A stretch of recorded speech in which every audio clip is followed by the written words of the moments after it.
Hello, and welcome to the Brutal Iron Gym podcast, where our goal is to cut through the BS and deliver the brutal truth about topics related to health and happiness. Okay. Meredith is with me. Hi. Today. Hello. So this is podcast number 1894, In Depth with Meredith, and we're going to ask fun Christmas questions. Because this is posting on Christmas. Yes. So Merry Christmas if you celebrate. Yay. Yes. So we're going to have some fun asking some Christmas-related fitness questions. Because it's posting on Christmas. So happy holidays, happy Hanukkah, happy Kwanzaa. Happy all of the things that people celebrate. Happy everything. Yes. Happy Festivus. Yeah, for the rest of us. For the rest of us. Little Seinfeld reference. Yeah. There you go. Cool. Okay, so we're going to just jump into it. I'm going to ask you a goofy question. Okay. So, there we go. So this one is for CrossFit. Oh. And given your background, I think you're pretty well qualified for this. A Christmas-related... Yes. So Santa's CrossFit Challenge. If Santa decided to try CrossFit, what WOD, workout of the day, do you think he'd enjoy the most? So if you had to design a workout of the day for Santa Claus, what would you pick? So I have to make one up. I'm not going to say, like, Fran. I don't see Santa doing pull-ups. No. Yeah, so what would Santa not do? So pull-ups he wouldn't do. I don't think he'd do good. He would do rope climbs because he has to get up chimneys. Oh, that's pretty good. Now you pick one. Oh, okay. Pick a movement.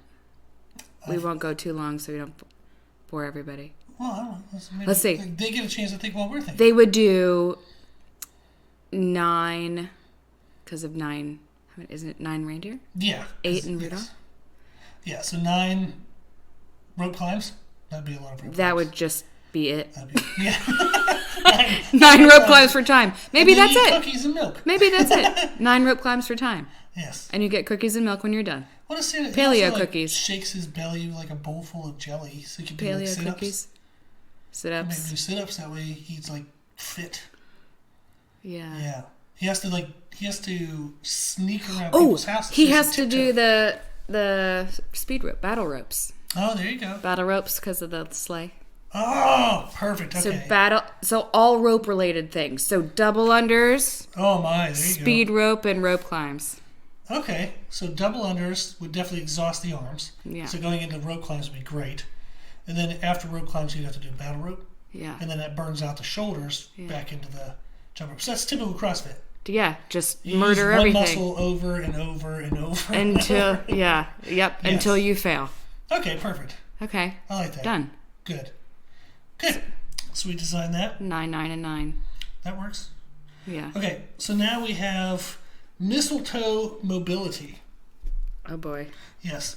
By the way, if you're wondering where I'm getting all these amazing prompts, it was from ChatGPT. So I asked ChatGPT, I said, can you list 10 fun fitness questions that are Christmas related? Awesome. Yeah, and it did pretty well. Okay. So, mistletoe mobility. How would you incorporate mobility exercises into a routine inspired by standing under the mistletoe? What? Yes. So, mobility to stand. So, I'm not like maybe some posture stuff. If you have to look up at the hip mistletoe, you have to like work on thoracic mobility to get your chin up. You're looking at me like I'm crazy. Maybe. I mean, like, I don't know. My brain goes to like other places. Oh. Like, a lot more mobility required. Yeah. Yes. Okay, so Like, I don't know. Mobility like I don't know. My mind went to splits. Splits? Stretching. Okay, that works. That gets somebody ready. Yeah. Yes. I mean, I don't know. What do you do? What would you do, Coach? Okay. If someone said, "I am going to the World Mistletoe Competition," Championships, yes. you would say, "Congratulations." That is amazing. This will put a new notch on the belt of a trainer because that's a new category. Yeah. Like I've trained Elvis impersonators. That's so amazing. That was fun. Like out of talking about oddity things. Oddity, yeah. Yes. So okay. So mistletoe. I'm thinking posture. Mm-hmm. Because you want to stand tall, be proud. Mm-hmm. You also maybe neck mobility because you're making out. So you have to be able to tilt your head. Your neck harness for... Yeah, there you go. So I've dragged a sled before using a neck harness. For a mile, right? Yeah, because it was Louis Simmons related from West Side Barbell. Yeah, I know West Side Barbell. For JET. What was it? GPP. Yeah. General Physical Preparedness, which they do a lot in West Side program. Conjugate. Yes. Yep, conjugate method. But so I drug a sled with a neck harness for a mile. Yeah. So that would be strengthening. So if you want to be like the dominant one in the makeout session, there you go. Yes. Cool. Yeah. So. And then before we get like R-rated, I think that's good. Probably pretty good. Yeah. Yeah. Okay. So let's see here. Next thing. You've done yoga. I have. Okay, so we have a yoga-related one. Okay. Holiday travel yoga. If you're traveling for the holidays, how would you adapt your yoga routine to stay relaxed and centered during the journey? Think about airport stretches and in-flight poses. So what are some yoga poses you could do on a plane? Savasana. Just lay back and nap. Nice. That's the one you were never good at, right? Correct. Yes, you got to the end of the routine and then just pieced out. I just got up and left. Yeah. So now is when you're supposed to relax. You're like, nope. I don't do that. Quiet time with my own mind? No, thank you. Hard pass. Yeah, I'm going to keep moving. Either that or I'm like sitting in the corner crying. Oh. No, I didn't do that. No, that's good to keep that at home. Yeah. Yoga for holiday travel, my mind just goes to like, just scary stuff, yeah. What's like you can do a couch stretch in an airport. I was gonna say you could do You could do a couch. Is that? But that's not yoga. I don't know. I'm not a yogi by any means, but I would just like sit in my airplane chair with my feet like crossed and trying to just like breathe and center. That would work well. Mm-hmm. Yes. A lot of deep breathing to get through if we had to go to the airport during the Christmas season. True. You could do, what is it, a warrior pose where you're standing on one leg and like the knees out to the side. Yeah. And the foot is on there. Warrior. But that that's would like be a good way to like, if you did a warrior pose, it's like people were trying to walk around you. Yeah. Make yourself small so you don't feel the crowd. Definitely no happy baby in that. Or downward dog or. Yeah, none of that. None of that stuff. No. No. Airport friendly. Yeah. That's more like the mistletoe routine. Yeah, right. Yeah. Okay. Yeah. Yes. So, next one we got is... ChatGPT doesn't work out. No, it doesn't. It's okay. Okay, let's go up to... the Nutcracker ballet workout. Perfect. Yes. So, what's your dance background, your ballet background? All of it? Yes. You did all of it? 24 years of it. Yes, 24 years of ballet and dance. Yeah. Yeah, that is crazy. And point. Yeah. And every Christmas season, we would dance to the Nutcracker. Oh. Some of the Nutcracker things. I never did like the Nutcracker dance, like the Nutcracker, but we did. One of my competition pieces was Waltz of the Flowers, which was from the Nutcracker Suite. Neat. So, yes. Well, there you go. So you're an expert in this one. Kind of. So we'll Not see what really. your answer is. Pretend you're in a Nutcracker ballet workout class. What dance moves and exercises would you include in this festive fitness routine? It probably hurt your soul that they said dance moves and exercises. Fouette turns. Okay, for us. I don't know how to explain it over microphone. Do you turn forte times? Yes, you could. You could. That was really well done. Thank you. I don't know. You get up on releve, which is like point, and then you bring one knee up, kind of like the warrior pose you're saying. Oh, okay. And then you plie and bring your leg out front, pointed, and then you whip your leg around. Yes, you showed me those. I have. They're really fun. Yeah. Those are the turns in center stage at the end when she's in the red like dance leotard and she's like spinning and spinning and spinning. Yes. So that would be in there. Now, are those considered like very challenging? Or are they a beginner move, intermediate, advanced? Advanced. Okay. And then you would do brises, which the soldiers do a lot in, or the candy canes in the Nutcracker Suite, which is where like easy because they're brise. They are not easy brise. Oh no. Beautiful. Okay. Anything. No. They require a lot of calf strength. Oh. Okay. But you like bring both your legs up and you beat them at front and then back. Like, there was that really famous ballet dancer you showed me the video of. Yeah, he did. Baryshnikov. Exactly. Yes. Yeah. So Look at both me of looking all those. cultured. You are cultured. Thank you. You're welcome. Yes. Yeah. So that's pretty cool. So I would say at least 2 of those. I mean, then there's, the Swan Lake type movements and those, but those aren't for me, those aren't as fun. I like the things with power. There you go. Yeah. Those are muscle nugget, as you said. Muscle nugget. Yes. Yeah. Very good. I like that. That was fun. Yeah.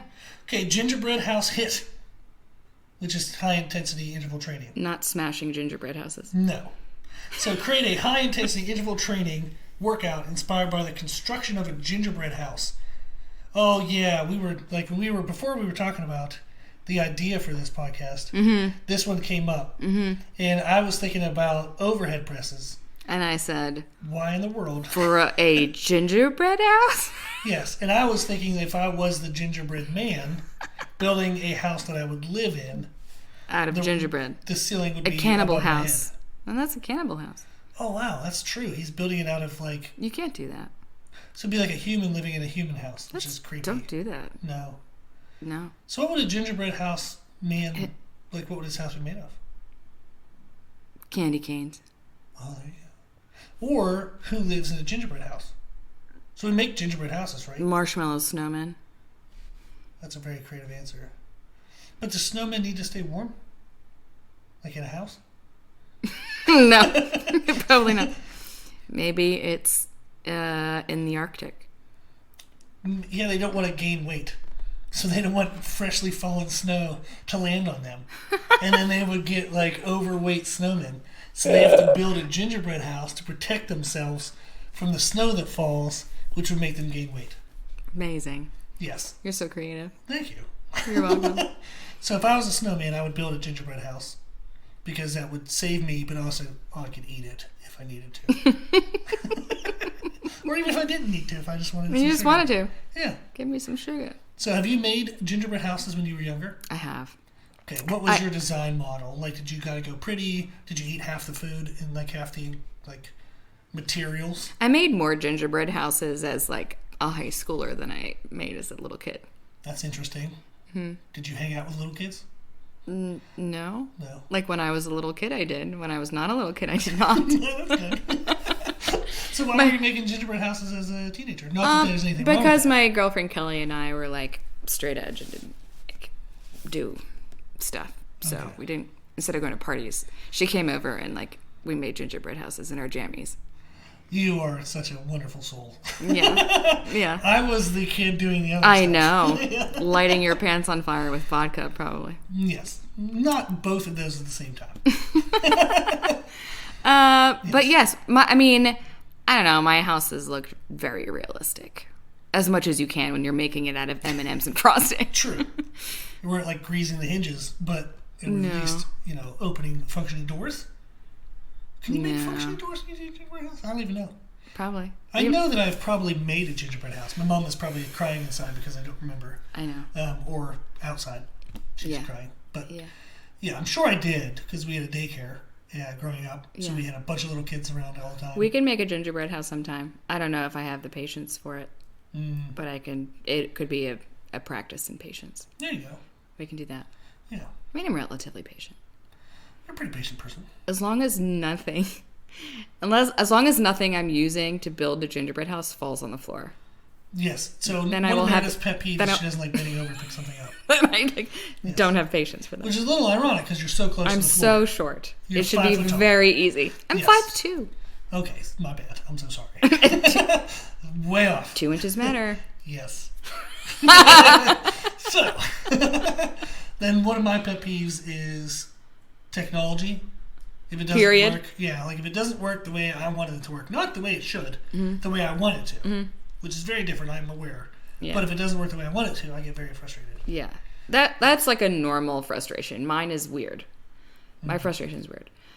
Yeah, my frustration is oh, you're burned out. Let's have this stuff fall, and then you're ah. Well, we played the game. If you had 3 wishes before, what would you wish for? And one of your wishes was the ability to raise the ground to you, so you wouldn't have to bend over to pick something up, which is absolutely amazing. And then you were if you can wish, why don't you just wish you never drop things? Yes. I was that would have been way smarter. No, that's way less fun. I know. But I love that you would like to elevate the ground to you. That's That's amazing. That's like way more fun. That's like how a child would answer that question in a good Thank way. you. I mean, you know, like it's very like imaginative, Right. unrestrained. Yeah. Like you're not beat down by the world. Well, You know. So yeah. then I'm surprised I answered that way. Well done. Okay. What was the question? Gingerbread house workout. Gingerbread house hit. Yes. So are we going to go with, are we building the gingerbread house ourselves, or are we a snowman building our gingerbread house, which is technically bigger than us? So are we going to live in the house, or are we just building a normal gingerbread house? Because I feel like you have to work on dexterity if it's a small house. Like you have to like pick up coins off your desk and like work on finger strength and mobility, dexterity, maybe some wrist strength. Yeah. I don't know if you're making a heavy gingerbread house, but Yeah. it's very different than if I'm building a house that's bigger. Do you than myself. ever train people that need to hold their hands very, very still? Like anesthesiologists. I have actually trained people for Neurosurgeons. hand injuries and hand strength. Your brother. Yeah, my brother's a For musician. the I've trained musician. musicians. Yeah, that's right. You've trained his hand strength Yes. and mobility. Mm-hmm. Yep. Let's do that. Okay. Let's go that route because that's So- more realistic than a mini snowman living in a gingerbread house. Okay, true. So we're building a gingerbread house, Yes. and we want to do it very well. Like the one at the Biltmore. So like 8 feet long. Golly. Okay, so gingerbread mansion. Yes. Yes. Okay, so dexterity, definitely got to do that. And one of the best ways to work on dexterity is like literally trying to pick up a penny or a dime or something off the Yeah. tabletop. We had my mom do that after the stroke. Yeah, so you do thumb and pointer finger, then thumb and middle finger, thumb and ring finger, thumb and pinky, and then you just play around with that. So that's a great way to work on dexterity. How long do you have to do that for? I've told people just set like a 10-minute timer while they're watching TV or something. Make it pretty easy. And then I've actually had a bucket of sand before. Like I tore my hand, you know. Like I tore my Yeah, hand it's there. really, you can see it. Yes, it has Blade. a weird lump in it, and my pointer finger, my ring finger and my pinky finger don't work very well. Yeah. Can't straighten my hand out, but I've still deadlifted 700 pounds, so screw that hand, I didn't need it. But in order to strengthen it, I had a bucket of sand, and I would try to reach in, grabbing as much as I could, or I would have my fingers as a point, bury my hand into the sand, and then try stretch to open it? them up. Yeah, so that was very good. And then my dad made me a cable attachment. You could do cable seated rows, where it's essentially like holding onto a 2x4. Oh, yeah. So it's nothing that you can wrap your hand around. You literally had to have your Grip fingers strength. just over the edge of the 2x4. Yeah, that's right. And that was awesome for building up my grip. So I actually was able to, because when I injured my hand, I couldn't deadlift 400 pounds, like even in a mixed grip. How did you injure your hand? For people that might not know. Moving something for a client. So I tripped. I was moving, I think it was the deadlift stand or something for a client. I tripped and fell, and I bent my fingers backwards, and it just kind of felt Snapped. weird. Kept training somebody, went the whole rest of the day. The next day, I was like, man, my hand's kind of swollen. Had trouble holding things, and then the day after that, I could see the lump and the damage, and I was like, oh crap. So yeah. So that's the way it goes. But yeah, so I was able to strengthen that. So if I went with gingerbread building and then posture, because if you're sitting at a table for a long time, As I said up trying later. to put together a gingerbread house, you're going to be sitting like, horrible. Yeah. People have their shoulders rounded forward and over. Yeah. So figure dexterity and posture. Upper back posture. Yes. Cool. Okay. We got actually kind of like nerdy into that one. Yeah. That's good. But realistic. Yes. Okay. New Year's resolution sleigh ride. If Santa and his sleigh were setting fitness goals for the new year, what resolutions do you think they would make to stay healthy and active? So how would a reindeer need to stay fit to fly? This is all you. I'm wondering, like, how do they fly from happiness? Is it like Tinkerbell, where you have to like believe in her? Dust. Like regular dust or heavy dust? Not if it was like regular dust, I'd be sneezing everywhere not. because I'm allergic to dust. Yeah. Yes. What? How do reindeer fly? I forget like that. They in have children to. things. They have to believe. I don't know. I don't know. Oh my gosh. I forget I don't remember. what their powers, how their powers. I've come lost my childhood. I don't Uh-huh. remember. You have to believe. from. Okay, so if you believe in Santa Claus, you can fly. If you're a reindeer, that's a Yeah. key addition at the end. They need a lot of protein. Yeah, because they're like straight muscle. Yeah. Like we were looking at the weight of horses recently. You know, horses can weigh 1,000 This pounds. is this is true. This is what we do. Yeah, we actually did do this. Yeah, Yeah, I we don't were remember debating we were debating how heavy a horse was, and I completely forget why. Me too. I guessed that 600 pounds was way off. You guessed at 1,000, you were dead on. Yeah. So well done. Thank you. But yeah, and then like Clydesdales could be up to like 1,800, 2,000 18 and pounds. 2,000, yeah. So a reindeer it's all that beer. Yeah, I know. Beer guts, lazy horses. So reindeer are small horses. So it's a small horse if it had antlers and wasn't a horse. So therefore, you would use horse data to think train a reindeer. How much do you think a reindeer? 300 pounds? Probably. How much is it 400. like a deer weigh? Like a deer, not reindeer? Deers. We'll just is this a Google question? Oh dear. No, we're just gonna go with it. I would say I'm gonna 400 go pounds. 300. Okay, 350 pounds. We'll be in the middle. Okay. How much protein then should Rudolph eat if he weighs 350 pounds? Are we gonna go with a gram per pound of protein? Like, is he gonna be like a human? Yeah. Yeah. Like do the same ratio? I don't know. Yeah. I've never. Horses eat a lot of hay. I don't know how much protein is in hay. Actually, I do know. It's not a lot. It's also not a horse. It's a reindeer. But that's the only data that I'm aware of. I don't know anything about deer. I know very little about horses, but I know more about horses than I do Salt reindeer. and grass. Sounds like a horrible diet. Yeah. Yes. Yeah. Okay. So we know the nutrition. Their is gonna be a little messed resolution. up. Yeah. So they need to eat more greens and some protein. Yes. So get more protein in. Then what kind of exercise does reindeer do? I don't feel like they have to do much. They're like space, like astronauts. Like astronauts just float in space. Astronauts have to do a shit ton. Well, it's that way when they come back to Earth, like they're normal-ish. But like when you're actually in space, you don't have to there's no weight-bearing activity. Unless you're in one of the chambers in space and all of a sudden you can have gravity in one of those vessels. True. So that's chosen gravity. Yes. Yes. Which means you can also just not have gravity. Yeah. Which means they're going to lose bone density. Right. So reindeer. Okay, have so they need to have weight. osteopenia They need to have concerns. weight-bearing exercises because they spend so much time weightless. Yes. So we have Done. to do some So kind they're- of weighted activities, like heavy leg presses. Heavy leg press. Yes. Yep. That works. Okay, so that's for the reindeer. Yes. And I'd tell them to bench press if they bench pressed. But they would have, four-legged squats? Yeah. Well, they could squat a lot, probably. They Four can't really legs. grip a lot with hooves. No, they got some strong teeth. They do. Yeah. All And they those use their carrots. antlers. Yeah. Okay, so prevent bone loss for reindeer. Yes. Santa I needs guess to he's- watch the... He's still weighted in the sleigh somehow, right? Yeah. He needs to pair some protein with the milk and cookies. He needs to He's got to go skim milk. He's getting a little overweight. skim milk, a little more, maybe some core power Oh, there you go. instead of plain milk. Yeah, get a higher protein percentage or the Fairlife, Fairlife protein Yeah. milks. Yeah. Yeah. So how do you make? So he's going to have to make homemade cookies, like protein powder mixed in. Yeah. Yeah. Okay. So clean up the diet, do little weight bearing activities. Yeah. Those would Go be for- good daily activities. Yeah. Okay. I think we crushed that one. Get more calories. Start having breakfast cookies and milk. Let's not do this right before bedtime. That's true. Let's be consistent and switch when all the calories are consumed. Yeah. Eat more when you move more. Eat less when you move less. What? What? That's Crazy so pants. wild how that works. Okay, next one. Candy cane calorie burn. Okay. How many jumping jacks do you think it takes to burn off the calories from a candy cane? You probably have to do jumping jacks for 9 minutes. What size of candy cane?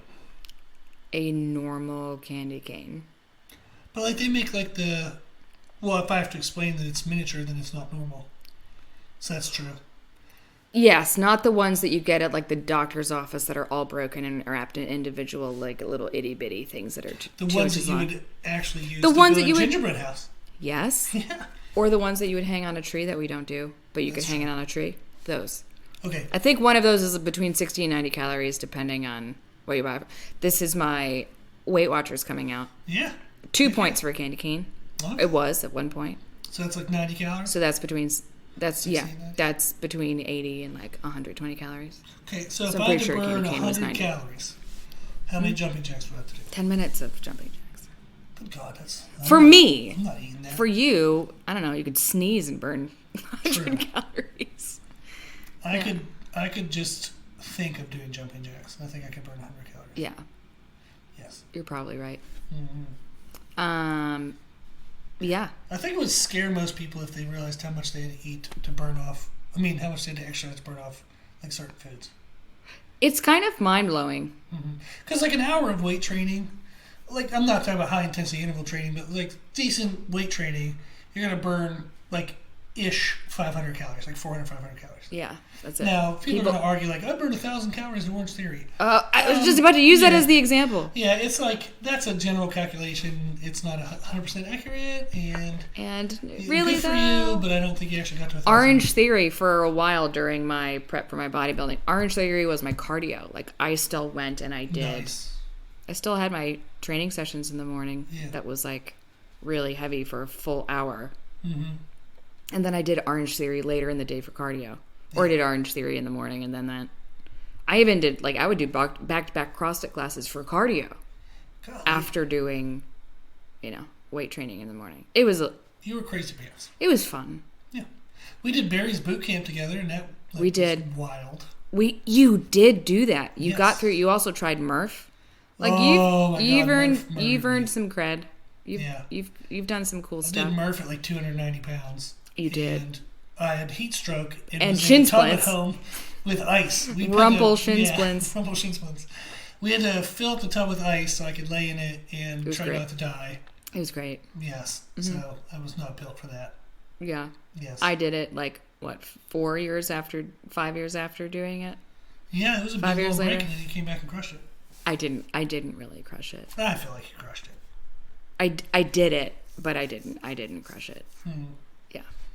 Well, thank you though. Very, very impressive. I finished. So, yes. So at Orange Theory, like for 1,000 calories, for example, you pretty much have to run at like a pretty like as full speed as you could for an hour straight.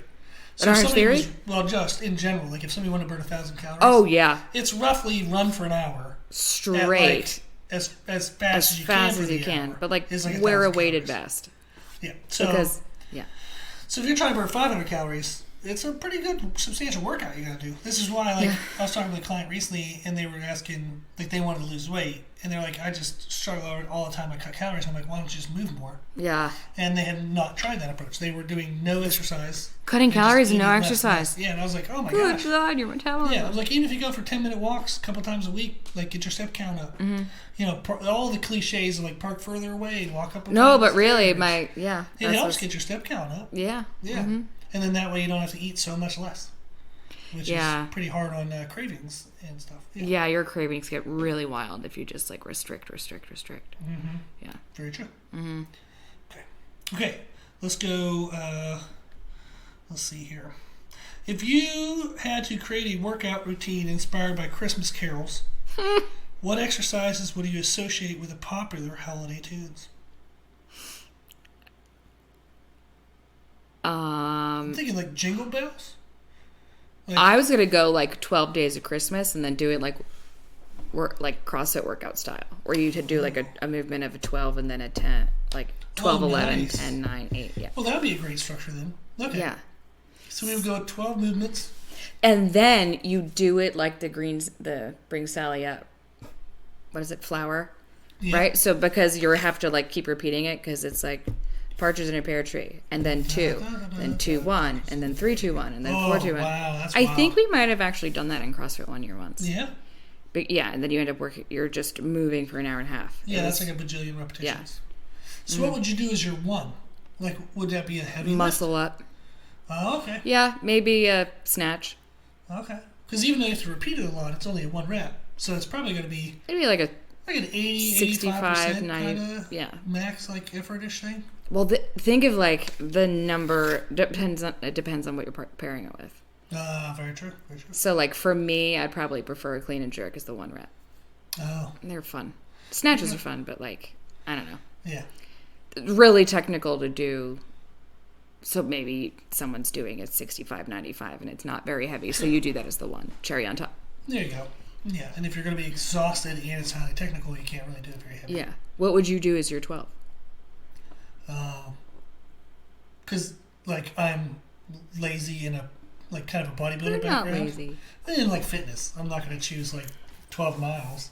Yeah. I'm going to do like 12 reps of bench press, 11 reps of bench press, 10 reps of bench press. I'll probably just do like deadlift, bicep curls, and bench press, like really Bro it out. total bro. But I've done like super high rep stuff. What's the highest reps that you've done like in deadlifting? In deadlifting? Yeah, have you done like a 20 rep max or a 30 rep max or? I don't remember numbers. I've probably done a 20 or 30 rep max sometime, like, which was probably stupid. Those are fantastic. I remember doing like I think we did like a 30 rep squat max once. Oh God, that's fantastically horrible. But like then you have to test it. Like so you're doing 30 reps numerous times. Right? To like, okay, I did my first 30. Think I could go heavier for another 30. Like it. Yeah, that's awful. Yeah. I did a workout of 135 pounds. I squatted for 1,000 repetitions in one workout once. Yeah, that's pretty wild. Yeah. I did a 2,000 repetition leg press workout once. You did? Which was super And how long fun. did that take you? Because I Like remember you told me. an hour and 40 minutes. Yeah, like 2 hours, right? Yeah, Almost. It was a long time. Yeah. And you did it just because. I was mad at my body one day. Yeah. It felt like I was becoming weak and lazy. So I tortured myself. We're the same person. Yes, we are. That's pretty wild. Yes. I remember I did it was like a CrossFit, like coaches brawl thing somewhere, and it was like gym versus gym, and it was like super intense. Oh, that would be fun. And I was like, I brought up the ringer by like, I felt like I did like 200 squats at 95 pounds at like the end of the workout because it was like a grid style and you had to like do 50, move up, 40, move up. It was so much. Yeah. And I just remember like flying through them, and then I was like, this is a lot of squats at the end, whatever it was. Is that like, if you did think like of a top 3 or top 5, like thing that you did in a workout that you're like, that was really badass and I'm very proud of myself? No. Well, let's make it up right now. So what were like some things that you did that you're like looking back at it and go, that was pretty freaking cool, and like I'm kind of, when I get to tell that story, it makes me excited. Workout related. Sure. Yes. Accidentally power cleaning 200 pounds. That's what. How do you accidentally clean that? I thought there was less on the bar. Yeah. Oh, nice. Well, that's pretty cool. And power cleaning is easier for me than squat cleaning, at least at the time. Which is funny, but your mobility at the time would have been very poor, so power clean would have been easier for you. Yes. Yeah. So it was like, oops. Yeah. So I did that. That was cool. Yeah. In hindsight. How much have you squatted? You've squatted pretty good weight. Yeah, I have, but that's not like super. I don't know. Yeah. I'm not like a big number. That's not on the top of your list. Yeah. One of like some of my first time bench pressing was like over 175. Yeah, it's just crazy impressive. Yes, for like first time bench pressing. Yeah, that was kind of wild. Yeah. My coach was like, "We're doing a powerlifting meet tomorrow." Like, I'm signing you up. Yeah. And then bodybuilding, getting on the stage. True. Yeah, that was like, I can look back and be like, yep, I was really hungry. That was really fun. Yeah, that's a big one. Doing the marathon. I mean, there's been like single instances of things that were like, that's pretty cool. Yeah. I could have done better, but that was pretty cool. Mm-hmm. And then just to dovetail off a little bit, is there one that you distinctly remember you were going to like quit halfway through? Or is there a moment in like training? Like, so for example, I've had some times where, like I remember one time was running, and I hate to run, but I was running on a track one day and could tell like, yeah. I was dating a guy at the time of the story who was a bit of a dick. Okay. Can I say that? We just did. So we're going to go with it. All right. And totally he wouldn't shut the hell up about the fact that he was going on a whatever mile bike ride. Yeah. And I was like, for the love of whatever, just like, I get it. Like, just lift some weights. I'm begging you. Because it was always cardio. So it was like skinny fat. Like, he had a belly. So bragged about cardio, but he didn't really lift weights. It was, yeah. And I was like, I am getting so frustrated listening to this. So when he went out on this bike ride, because he was training for some triathlon, not like Ironman triathlon, just like a triathlon. And I was like, well, screw it. I'm going to go ride my bike until he's done. Nice. And I think I rode my bike for like 3.5 hours. And I did, Holy crap. I don't know, like 100 miles, whatever that ended up being. Yeah. And I did it. So when he wouldn't shut the hell up about it, and I was like, me too. Yeah, Nice. that was like a telltale sign I broke up with him like 4 weeks later. Yeah, it's usually not a healthy relationship. And I was like, oh God, shut up. Yes. Good thing he never got into CrossFit. It would have like never stopped talking. You'd have embarrassed him significantly, yes. Yeah. But that's kind of fun. So you got to do some kind of fun. Spite riding. Spite ride. Sometimes that fuels us to great things. Not. If you can use it to get yourself going. Yeah. And then change it over to more of an intrinsic. So that was the time where I was like, do I really want to do this for like 100 miles? And then I was like, yeah, I do. But that was the only thing I ever questioned not doing. Oh, that's pretty cool. Yeah, I don't. Good for you. Yeah. Yeah. Mm-hmm. Yeah, because I think that's, like talking with clients, it is common. Like I had a client this week that it was the end of a very long day. They traveled a lot, and they knew they were supposed to work out, but they didn't really want to work out. So out of the 5 workouts they have in their program, they said, I just picked my favorite one, and I just did that one. And I was like, that's awesome. Like, I was actually so happy. Yay. Because, like, if there is one they didn't like, and that would have meant they stayed home and didn't do it, I'm much happier that they just get moving. Something they liked, yeah. Yeah. So, but it is common. People struggle with, I want X, but I don't want to do the effort. When I had to do the RDLs for 2 straight years, I think there were a few days where I was like, I can't, like I want to give up. I need to do something else. I need to feel strong. I haven't felt strong in 2 years. This is very humbling. Yeah, so that was part of our like rehab work to fix your hips and everything. Yeah. Yeah, and that was very not very fun. monotonous because very not fun. We targeted the movements that we knew were best. Yeah. And then why vary from that until you lost your mind? And then every once in a while you would tell me, hey, I just need a day in the gym to just do crazy stuff. Yeah. And I said, great. And then you'd go do crazy stuff, and then we get back on track the next time. Yeah. So, but that's good to like. I get off program by doing more. Yeah, you always did more than what I would have wanted you to. Yeah. Yes. But that's great. Yeah. Yeah. If I already forget the question. I don't even think it matters at this point. I know. Yes. Okay, so let's see here. You've done holiday events like the turkey trot for Thanksgiving? I have. What has been like a routine you've had around like Christmas and stuff? Like you tend to work out on Christmas, don't you? Or like around? I like to. Yeah. For a while, I would just like get out and go for a run. Yeah. It was nice and cold and kind of easy to do, and True. not a lot of foot traffic. That's true. So I would run, not like a race. So I would run, go to the CrossFit gym, do like a CrossFit. Sometimes they did Christmas Eve or Christmas. Like I don't remember doing Christmas morning, but I remember like Christmas themed workouts. Yeah. And then lately on Christmas we've like gone to the gym and just gotten a workout in. Yeah. So, but like I didn't get into that until I was much older. Like I never, if it was just my mom and me on Christmas, I never. Yeah, she wasn't a fitness type, so that wouldn't have. Yeah. Made sense. So I didn't like start doing that until much later. But yeah, I was never like gone long to do stuff like that. But I always wanted to at least still move because I'm like, oh my God, I'm going to be sitting in a house all day. Just. Do you think that's helped you like navigate the mental aspect of holidays being like sometimes you don't have the best food routine as usual, sometimes you don't have your typical fitness routine. Ooh, There's that's a lot of interesting. impositions. That's interesting. Like people expecting a lot of you. Yeah. People always expect a lot.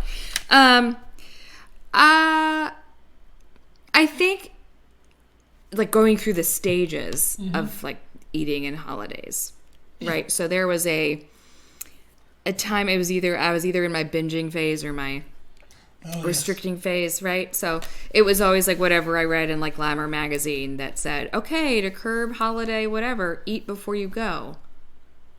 That didn't do crap. That didn't like work for you? No, because I ate and I was like, okay, I ate. But that was, remember, I never got hungry and I never got full. Yes. So, like, I didn't have recognition. Yeah. And I remember when I was, like, eating to, like, soothe or, like, emotional eating, I'd eat at home and then I'd still just go eat wherever we were. It wasn't like, I'm full, no thank you. Like, that, I didn't live in that space back then. Yeah. Now I basically eat the same thing every day. Yeah. And I don't eat if I'm not hungry, and I stop if I'm no longer hungry. So it's a very different outlook, right? I also can't, being celiac, I literally can't eat so many things that are out there. So that really limits how, like, crazy I could go. Yeah. And people have told me you're lucky before, and I just want to say, ooh, can we just not? Because I'm about to smack you. Yeah. Yeah. Let me give me my hospital bills from back before we discovered what this was. Yeah. But now it's like, okay, I know now I would say I'm going to either drink a Core Power or eat some protein or do something so I'm not, like, ravenous, because if you're dependent on other people to cook or eat, or what if they don't have something you like and then you're ravenous? And it's very unlikely to be healthy. It's usually not healthy. Like, I remember I never really liked holiday foods, and that's because to me I was like, asparagus, love it, amazing. You put some hollandaise sauce on it and I want to vomit, like gag, right? Or Brussels sprouts, delicious, but you wrap bacon around it and it's like, you're like, I don't know. People just go nuts with holiday food, and I'm like, it's so fatty and salty, and like you lose the flavor of the thing you're actually trying to eat. Sure. Yeah. Right? And it's like, I just know what I like eating. I will order a salad. I was the kid in elementary school that got the salad bar every day. Like, I would get the lettuce and then the carrots. You couldn't even see the lettuce. That's amazing. Because I put so many on there. Yeah. And I brought my mom's salad dressing to school with me. Oh. I was that kid. That's awesome. But I love a good salad. I just always have. I love vegetables. Always have. Good for you. But if I go out to eat and then, where were we? What was the gluten-free restaurant? Burton's. Yeah, Burton's. I keep thinking I'm not thinking the right thing because my mind goes to Burton Snowboards. Oh, okay. So I'm like, is that the grill or is that the snowboards? So you eat while you're snowboarding down the hill. I wish. Yeah, I have food. snowboarded. Hello. Very fast food. But, like, I'll get fries with my salad because I like salad and I like French fries. Like, it's not like salad is a diet thing for me. Yeah. You actually enjoy it. Yeah. Yes. But so I was saying, so I just like the actual taste of vegetables and the taste of foods. But when you put a bunch of crap on it, it just, to me, it just ruins it. Yeah. I've always been that way, though. Yeah. So never really a holiday fan. So now, backtracking, I would usually have, like, a bag of, like, nuts, maybe a Core Power, like a few cheese sticks, like something that has protein in it that I know myself enough to know if they don't have something that's a healthy option or doesn't taste good, I don't like it, it'll make me sick, I have what I have until I can get to something that's you reasonable. And I usually plan out protein because anywhere you go, everything you plan around protein. Available.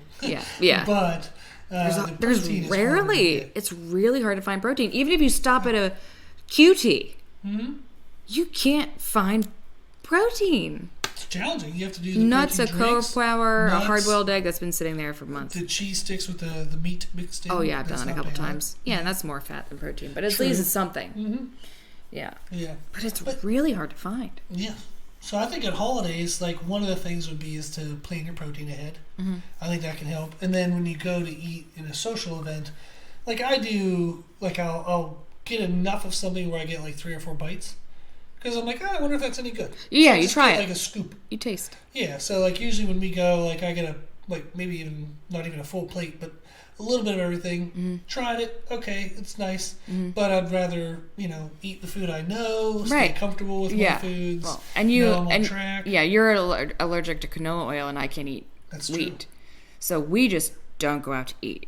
Yeah, so we usually we're safe on cruises, and that's about it. True. Yeah. But we usually plan our foods that way when we go to social events. We're not dependent on others. Yeah.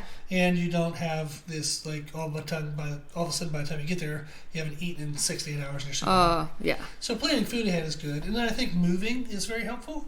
So when I would used Moving to go is with family, good. True. I Yeah. used to get up early before everybody else and actually go to a gym because I like it.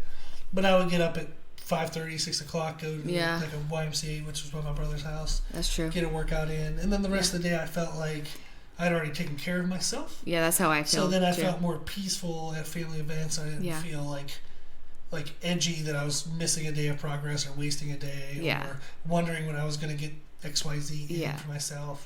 Yeah, and I always felt better getting like a good like weight bearing workout in if I knew I was gonna have, because I used to eat cheesecake like once a year because my mom's the best friend to this day. I've never had cheesecake that tastes better than that. Oh, that's wild. I think you had it maybe Probably. One year? I don't remember though. 2019. Yeah. But yeah, remember, and she also made like those Buckeye type things. And like on Christmas, I knew I was going to have Sandy's cheesecake and Buckeyes. And I was like, that is my... I do remember that cheesecake. Okay. So good. So good. Mm-hmm. So it was like I did squats for cheesecake. There you go. Yeah. Well, muscle building activities, like muscle damaging activities, is great. Yeah, because then the food's just going to go right to your muscle. Yeah, so your Calories. caloric usage, your caloric requirement for recovery is higher than cardio. Oh, So yeah. basically, with basic cardio, when you stop doing the cardio, You're the done. caloric demand is done. Right. If you do weight training, there's still a higher caloric demand while your body's trying to repair the tissues. Yeah. So weight-bearing activity either the day before or the morning of, I think is super helpful. Mm-hmm. You can do it the day after, but then people tend to kind of do it as punishment, which I don't think is mentally healthy. Oh, yeah, But don't do it that. can be good to do just to say, I'm happy I moved, as long as it's in a happy state. Mm-hmm. But exercise punishment for eating is definitely not healthy emotionally. No. Yeah. I probably used to do that. I'm guarantee Most you people in probably. fitness probably have done it, Yeah. to some degree. That's so unhealthy. I don't do it anymore. Thank goodness. Wow, I haven't actually thought about that Yeah. as a contest, as a concept in so long. Yeah. Yeah, I have clients whenever I'm working on correcting undereating. That Oh, we have to yeah. go through those Big kind time. of emotional, where they punish themselves for things that we are now defining as actually healthy. Like, Yeah, I need them to eat more than 1,000 calories. I remember being part of some like eating disorder group thing in college, like one of my first years, and because if the other podcast, we know I like overdid Weight Watchers and I went far too Yes. deep, and then I blew up, and so like it was my first year. And I sought it out, which I was like happy about. for And I you. went, Yeah. but I remember there was a girl in recovery that was eating like a tin of cashews on the couch. And I remember looking at her going, God, I wish I could just like do that. Aw. Yeah. You know? Like feel okay eating. Yeah, because I'm looking at a can of cashews like, oh my God, that's like 90 points. Like I might, like So I many calories, couldn't yes. get out of the mindset of like eat more than 18. Like it was just Yeah. wild to me, you know? And now I think we had cashews while we were shopping at Target today. 'Cause Yeah, we were, yeah. like, So- getting hungry. So yeah, I mean, just the swings and everything, you know. Okay, then the last thing I want to touch on Yeah. is, let's say somebody goes through the holidays and they kind of messed up. They didn't exercise as much as they thought they would. They overate significantly. Yeah. And they're kind of hating on themselves, It's feeling fine. bad. Do you have any tips or suggestions on becoming motivated again, or how they can start the new year not too aggressive, but start it some? So Yeah, where's that I mean, middle ground? you Yeah, it's terrific to talk about. It's also a kind of like, I don't know, it depends a little bit. But at the same time, if someone feels like, oh, I messed up, I just know so many people that go, I messed up, I'm going to go further deep into this. Or like an overcorrection. Or, right. Yeah. Just like what it actually takes to gain true fat on your body takes a lot more work than you'd probably think. More than likely, you're fine. You might be holding water. Just make small adjustments. If you feel like, wow, I got into this huge habit and I've been having a piece of cheesecake every night, I need to stop that. Don't go buy another one. Yeah. Make some, Jell-O pudding and put some like Cool Whip on top. Like try to find ways to ease yourself out of it. Because saying I'm going to go no more cold turkey, that's also extremist. Yeah, it's hard for that to work for a lot of people. Be kind with yourself. Mm-hmm. And then cut in a moment, like I actually had a client example about the cheesecake. Oh. So I had a client who did overeat cheesecake because it was their favorite dessert. Yeah. And one of the steps we did is I asked them, I said, well, what kind of cheesecake is it? Just as like, it was basically a conversation where I wanted them to get to realize that I wasn't going to judge them. So we were just having fun talking about it, not like with any judgment. And I forget the brand name, but they told me the brand name, so I Googled it real fast, and they didn't know I was doing this. And I saw the size of it. And I said, well, what grocery store do you go to? And they told me. So they got it from a grocery store. It was this certain kind. And I realized, and I found in the grocery store, there was another cheesecake brand that was a smaller diameter cheesecake. Aww. So, and I asked them, I said, well, if you know that you want cheesecake, but you know you don't want to eat so much cheesecake, just get I said, how about we buy this smaller brand? Yeah. And I said, you can still have a piece, but now it's only like 3/4 the size. Right. And they actually did that for a bit, and then we got them to doing it only on training days. And then we got it down to where, like, they had it if they kind of wanted it, but they didn't have to eat it if they didn't want it. And it was like once a month maybe that they got and that's beautiful, because at the same time, what really helped me, and I totally forgot because it's been so long, and I'm thankful it's been so long since I've been in that mindset. But if I told myself I could have it, I didn't want it. Yes, yes, yes, yes. Like I'm like flashing back and forgetting I used to do this.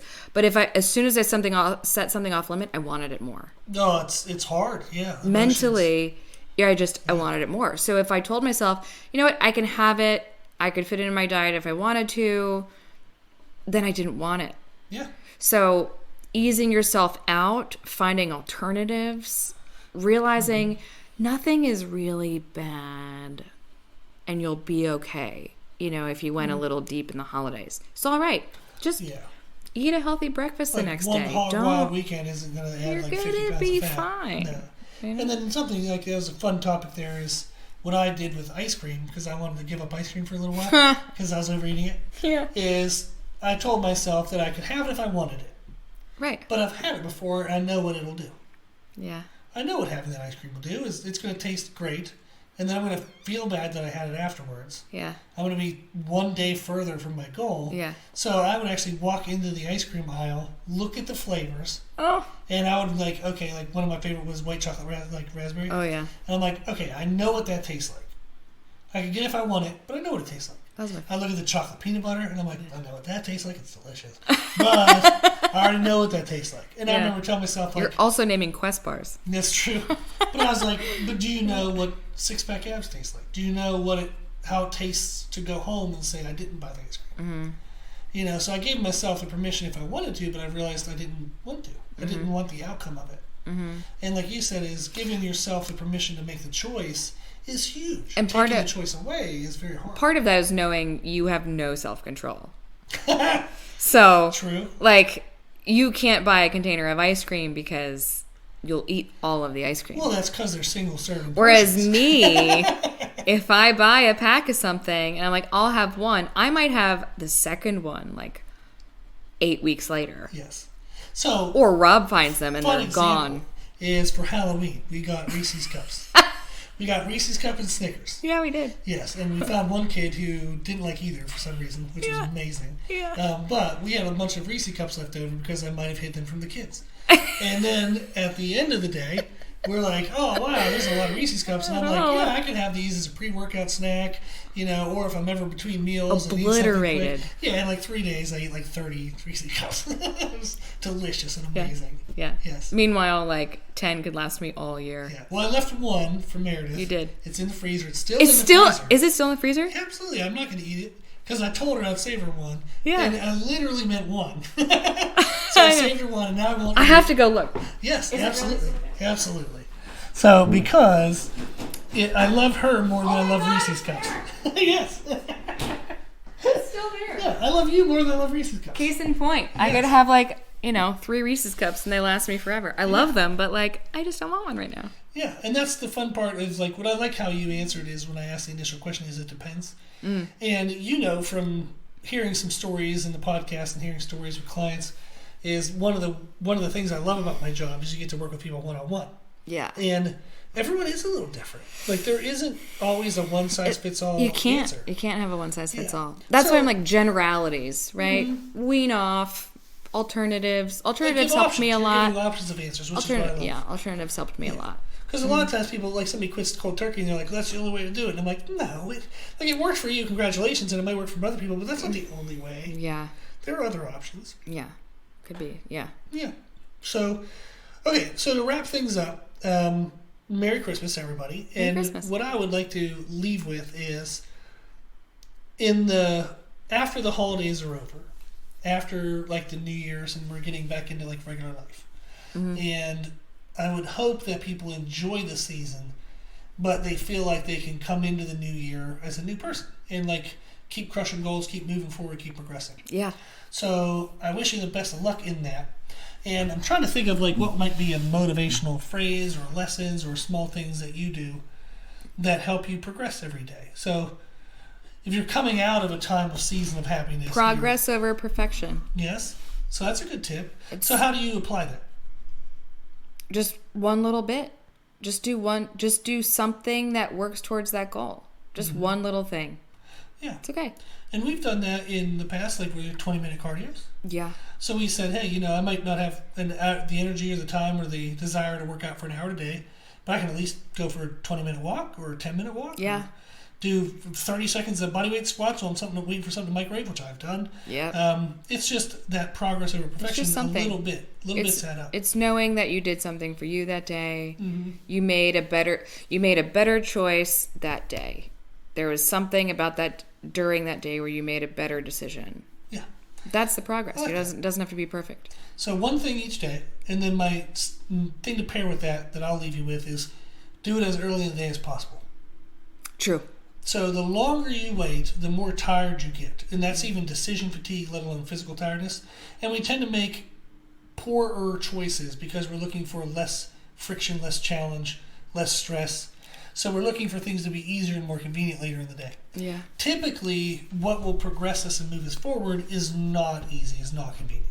So do it as early as you can in the day. Mm-hmm. So do something for yourself every day, move one step forward, and do it as early in the day as you can. Okay. Yeah. Great. Those are great. Those are also accurate Awesome. for me as well. Yeah. Yeah. Okay, so I think that's, wrap up our Christmas Day message. And then real quick, I do want to throw out there is right now I'm doing free 15-minute consultations. So if you want to reach out and tell me what your goals are, what your struggles have been, I'll talk with you, see you face to face, and then we'll talk about what we could do to address that. You don't even have to work with me.